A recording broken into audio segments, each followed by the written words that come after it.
In the midst of societal upheaval, a powerful voice emerged, challenging the status quo. These words thundered through the airwaves in 1967, shaking American society. Muhammad Ali, the heavyweight champion, made a defiant decision, refusing to be drafted into a war he deemed unjust. It was not just a refusal, it was a stand against an oppressive system that marginalized black voices. The backdrop was a nation in turmoil, the 1960s, marked by the Vietnam War and a burgeoning civil rights movement. The draft loomed, compelling young men into a moral struggle between patriotism and the fight for justice. As the Vietnam War intensified, Ali found himself at a crossroads that would test his principles and the very fabric of American values. Born Cassius Clay in Louisville, Kentucky, Ali faced the harsh realities of racial segregation, igniting a fierce determination within him. Growing up in a segregated society, he experienced the indignities of racism firsthand. From the fountains he could not drink from to the restaurants that refused to serve him, the subtle reminders of his marginalized status fueled his resolve. At the tender age of 12, after losing his bike, he encountered a police officer who, instead of helping, dismissed him with contempt. This moment crystallized his awareness of injustice and held a mirror to the systemic racism that plagued America. Inspired by black heroes like Joe Louis, he rose in boxing, yet the sting of racism marked every step. His ascent was not merely about victories, it was about challenging the status quo and asserting his identity. Ali's brilliance in the ring, his quick footwork, and his signature jab captivated audiences, but it was his wit and charisma that transformed him into a cultural icon. He was more than just a fighter, he was a poet, a showman, a man who declared, "I float like a butterfly, sting like a bee," a declaration of both his athletic prowess and his refusal to be confined by societal expectations. In 1964, at just 22, Ali shocked the world by refusing to be drafted. His refusal stemmed from profound conviction, rooted deeply in a moral framework that questioned America's involvement in a foreign conflict while civil rights were being trampled at home. "I ain't got no quarrel with them Viet Cong. No Viet Cong ever called me nigger," captured a powerful hypocrisy loyalty demanded from him while being denied basic rights at home. The irony was palpable. Here was a man who could not enter certain doors in his own country, yet was expected to fight for freedoms he was denied. The fallout was severe. Stripped of his titles, his boxing license, and sentenced to 5 years for draft evasion, Ali stood firm, embodying resistance that inspired many. His actions transcended boxing, they became a testament to confronting injustices. While vilified by some, he garnered support from the African American community, becoming a symbol of their struggle. He was not merely a boxer but a beacon of hope, showcasing that the fight for civil rights extended far beyond the segregated South. Ali's decision not to fight for a country that oppressed him was a tumultuous act of defiance. In the following years, the nation erupted into protests and confrontations, with young men across the United States grappling with their own ethical dilemmas regarding the draft. The civil rights movement was reaching a critical mass, with figures like Martin Luther King Jr. leading marches, sit-ins, and boycotts, demanding equality and justice for all. Ali, through his refusal, became emblematic of the struggle. He became a voice for those who felt voiceless. Isolated and vilified, Ali faced immense pressure, yet his spirit remained unbroken.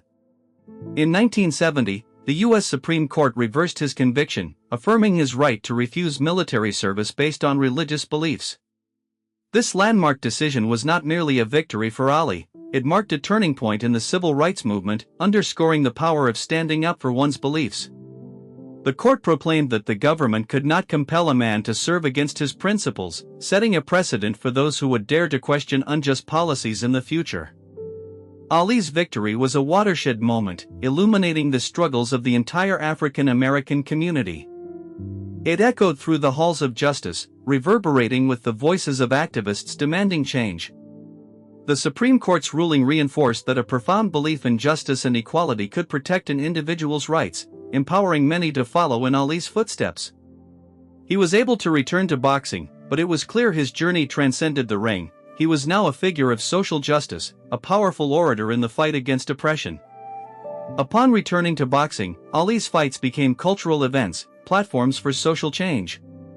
His post-fight speeches urged audiences to stand against oppression, transforming him from a controversial athlete into a profound symbol of resistance. Each match was imbued with significance far beyond the sport itself. The roar of the crowd echoed with the dreams and aspirations of a people seeking equality, dignity, and respect, and Ali stood at the forefront, embodying their struggle. As the Vietnam War raged, Ali stood resolute, not merely avoiding the draft, but confronting the depths of his convictions. He recognized that his voice could amplify the cries for justice, and he used it fearlessly. Facing opposition, Ali's courage became more pronounced. The US government retaliated fiercely, stripping him of his title and income, yet he stood tall, indignant and unyielding. He once stated, "I don't have to be what you want me to be. I'm free to be who I want." This sentiment resonated deeply at a time when so many felt trapped by societal expectations. Instead of despair, Ali channeled his frustration into activism, engaging with oppressed communities. He lent his voice to rallies, stood shoulder to shoulder with Martin Luther King Jr., merging the narratives of sports and civil rights. Their partnership articulated a vision for justice, confronting the moral failures of the nation. At one memorable rally in 1967, King insisted that injustice anywhere is a threat to justice everywhere. Ali echoed this sentiment, uniting the struggles of athletes with that of civil rights activists.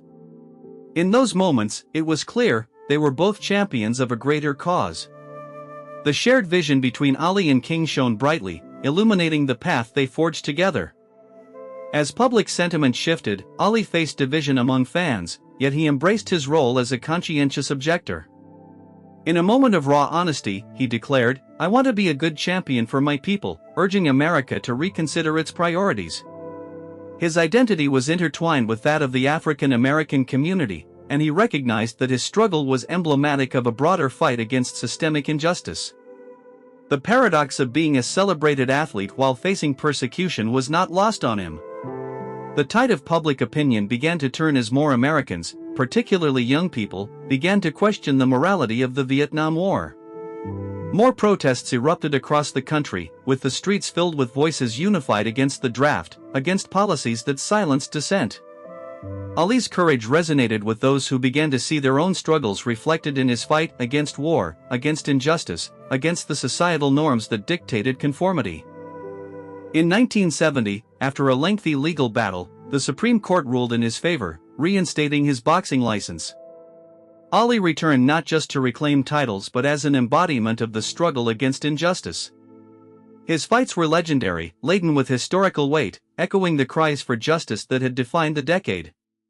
The historic fight against George Foreman in 1974, dubbed the Rumble in the Jungle, became a defining moment, not just in sports, but in American history. On that night in Kinshasa, Zaire, the atmosphere was electric, charged with palpable excitement and fervor. Thousands gathered, their faces lit with hope under the African sky. The vibrant colors of their attire reflected not just national pride but a collective yearning for liberation. The air was filled with the sounds of drums and chants, a rhythmic reminder of the continent's struggle against colonialism and a celebration of the African spirit. As Ali stepped into the ring, he was greeted with roars that transcended mere support. It was a celebration of identity and resilience.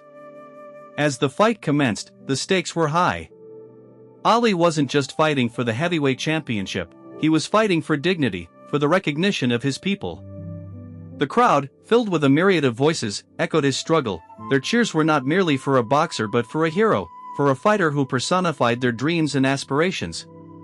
Ali's movements were poetry in motion, an artful dance around Foreman, employing a strategy that reflected his philosophy of movement and agility. He embodied the spirit of resistance with every jab and every footwork, as if each step was a declaration against oppression. In the 8th round, the moment of truth arrived. After absorbing the punishment from a fierce opponent, Ali unleashed a flurry of punches, a combination of speed, precision, and sheer will, sending Foreman crashing to the canvas. The world erupted in cheers. It was not just a triumph of sport, but a monumental victory against prejudice and oppression.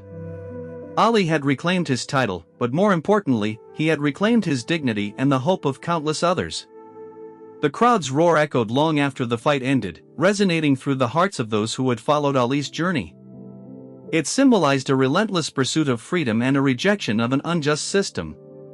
Ali became a legend, standing tall against oppression.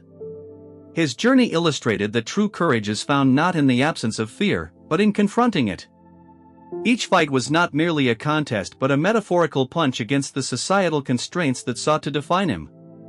The legacies of Muhammad Ali and Martin Luther King Jr. transcend time. Their voices now rise as a symphony of hope, inspiring generations to confront injustices. King's dream resonates in contemporary discussions on race and equity, reminding us the fight is not over. The echoes of their shared struggle urge us to remember that the path toward justice is often fraught with peril but paved with unwavering conviction. Ali's stance against the Vietnam War exemplifies crucial courage, challenging us to reflect on the moral implications of our actions. He represented a generation awakening to the reality of their power and the importance of their voices. Their teachings remind us that true courage is not merely the absence of fear, but the triumph over it. Each act of resistance contributes to a larger narrative of change. As we reflect on their impact, we must consider how to carry their messages forward. The legacy left by Ali and King offers lessons on courage, conviction, and the pursuit of justice. Their fight teaches us that challenging the status quo is not just a noble pursuit, but a necessary one for the advancement of human dignity. In standing for what is right, we honor their memories and forge a path toward a future where liberty and justice can prevail for all.